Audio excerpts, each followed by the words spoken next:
Hey everyone, Colbert here, and today we're going to talk about the new feature that's coming up in the Bazaar that will be released in about 2 weeks time. So if you don't know already guys, the tag team arena, the 3v3 arena as I like to call it, has already been released. We're already at bronze 2, the week for bronze 2. I've been promoted to bronze 2 recently, and hopefully I'll get promoted every single week and keep being in the top tier percentage. When you're in the green, you get promoted every single week. So the Bazaar, guys, this is what's coming up in mid-July. This is expected to be a marketplace where you can actually use your arena wins, the token that you earn, that they're going to be called gold bars from, I'm guessing, from the wins, but also from the weekly chest that you will get from the 3v3 arena. So once you get those chests, you get the gold bars, you will be able to use them to buy basically shards. You're going to buy accessories, you're going to buy chickens just from this picture that we see here.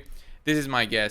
These purchases will have, of course, some limitation because as you see in the picture here, guys, only one specific tier will be able to purchase the shard. One specific tier will be able to purchase the accessories.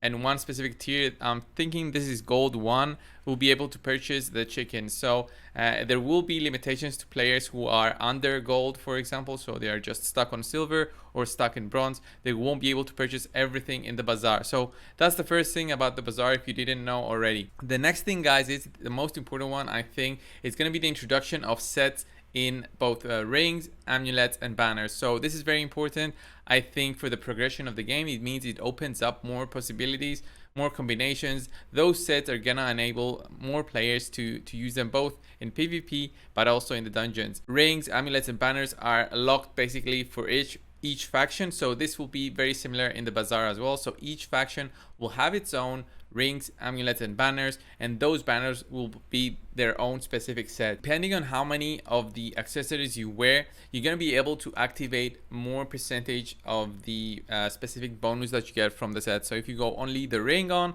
you're going to have only 5%, for example, from the first set. If you have 2 pieces on, it's going to be 10, and if you have 3 pieces, 15%. The first set, guys, is they haven't told us the name of the set just yet, but what it basically does is once per turn, a champion equipped with the X accessory has a 5, 10, 15% chance with 1, 2, 3 accessories equipped respectively of immediately finishing the cooldown of any skill they just used. So guys, if you don't understand how strong this is like a relentless set, but in just one piece. So imagine having your Rotos with already a Relentless set. You've got that 80% chance to gain an extra turn. This is the Relentless set. What it says, it basically does grant a champion an 80% chance of getting an extra turn immediately after their turn. Though heavily dependent on luck, this is an extremely powerful artifact set. Basically what's going to happen, imagine having your Rotos ready with those Relentless set, but also that extra set that I've just mentioned. So Rotos goes in, he does his A3, gains an extra turn because he kills the enemy. Basically all Rotos do with their A3. If you don't have that, then boost the gear on your Rotos. He's going to be tremendously strong in the arena. So you boost your stats on Rotos. He kills the enemy with A3, and then he gains an extra turn. If the ring, amulet, banner set procs, then it means that A3 will be reset. That's so strong, guys, because that means you've got another turn using A3. He's going to eliminate one more target, gain another extra turn, and if you're lucky enough, you're going to gain another cooldown refresh through that ring, amulet, and banner. This is going to be incredibly strong in the arena. I think there will be diminishing returns in using that set over and over, so I think that there will be an internal kind of way to reduce that chance, similarly to the Relentless set, where it drops basically after getting consecutive extra turns, but in the arena, you just need 4 turns with Rotos, and that's it, you win. Even just killing 2 enemies, it's 2 versus 4. It's very unlikely that the enemies will be able to come back because Rotos, when he kills with an A3, it's a block revive. So it's basically there and done with this set. So I think this set is very, very strong, and it will also possibly open up using that set in the dungeons for clearing very much faster all of the dungeons. I'm not sure about the clan boss because, as you guys know, the clan boss is all about getting the management of a team, setting it up correctly with the speeds, the cooldowns, everything, so it goes perfectly for every single turn up to turn 50 hopefully. So you don't need RNG there. If you have RNG, then it means you won't be able to control the results. I think in the clan boss that's what you need, and it won't be that much effective.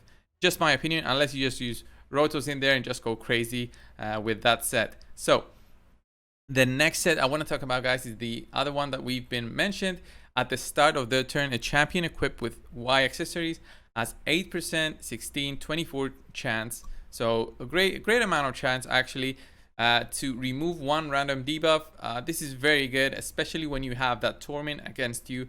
So what torment does is basically he locks you up either with the stun set or through his tons of freezes. So if he freezes you up, you're gonna have that chance to remove that debuff with those sets. I think that's a very good addition because you can just have one ring of one set and then maybe amulet and banner of the other set. So this is in terms of introducing the new accessories to you guys through this video. Now I want to talk about the problems that I realized and also the benefits from this set. So we don't know what's coming in the bazaar. We haven't been told specifically how the sets will be sold, but what we know is that they're gonna have a main stat, a sub stat, and then the actual bonus that you get. So similarly to the Relentless set, for example, it's gonna look like this and have the extra bonus that you get when you've got the set right here in the bottom. So this is gonna be for your ring, amulet, and banner. The problem with this, guys, is it's gonna have all RNG. This is what I'm thinking. Unless these sets are specifically locked and say all banners are gonna have speed in their substat, then that's the only case that I see a reasonable use of your arena points to buy them. If not, then it means it's all about RNG. So you will be buying the banner, amulet, and ring just blindly and hoping to get an attack ring, for example, with attack percentage. It's gonna be a crazy whale RNG there, and it's gonna be all about the whales using their refreshes, getting more gold bars through the arena, and using those to get the perfect rings, to get those 6-star rings with the perfect stats. That's what I'm looking at, and it's gonna be crazy if that's the truth, because it's gonna increase the gap between the free-to-play to the medium spenders, the low spenders, the medium spenders, high spenders, and of course the whales. The whales are the ones that just keep spending their money. Those are the ones that, if you increase the distance too much, is gonna de-incentivize everyone else like below them to actually play the game. It's just gonna be whales fighting each other, and the game will basically lose its attraction. That's what I'm thinking of, and I hope I'm wrong in terms of introducing this this way of purchasing those items. And of course, they will be locked in terms of how high you are in the arena. So possibly the rings are going to be the ones that are allowed to be purchased first, and the higher you up you go, you will have your amulet and banners available. We don't know about the rarity of the items, so we don't know if they will be rare, epic, or legendary. I'm guessing they will be legendary. Like the highest possible ones you can buy should be legendary 6-star in my opinion. If not, it's gonna make it weird just buying 5-star to replace your already 6-star item. You're gonna say, is this set really worth it for one item? It really depends, guys, but this will be expected in about 2 weeks time, and we're gonna see how important the accessories will be compared to the other rewards that we have here. So it's gonna be, you're gonna have the ability to buy shards, buy accessories, buy chickens, and from what I see here up at the top, you're gonna have the ability to buy even more stuff. We don't know exactly what else they've been hiding behind this picture, so I'm guessing we're gonna have all kinds of chickens, so from possibly 2 stars to 5-star chickens, so everyone can use their points in however they like, and everyone can actually buy refreshes in however way they want. I want to see the bazaar actually being a huge part of the game, of this arena, so have a ton of options for all players. So it's not just 3 shards. I don't think we're gonna have sacreds in it, but let's say we've got mystery, ancient, and voids in the beginning, and maybe sacred in the end. So I think this should be a way for low spenders to actually get a hold of progressing in the game. So I'm hoping that the prices are reasonable and you don't need to spend a ton of money to progress through the tag arena and actually get those sets. But we'll see when the time comes and when we get more information. It's still 2 weeks away at the very best. We won't have a ton of information at the time being, but right before we should be able to get like a press release, the patch notes, as other times we do get as content creators. So once we get that, of course, I'll make a video for you guys just get the information out to you guys and see how strong those sets really are and what else we're gonna have in the bazaar. So thanks a lot for watching this video. Subscribe if you haven't already, and of course I'll see you in the next one. See ya.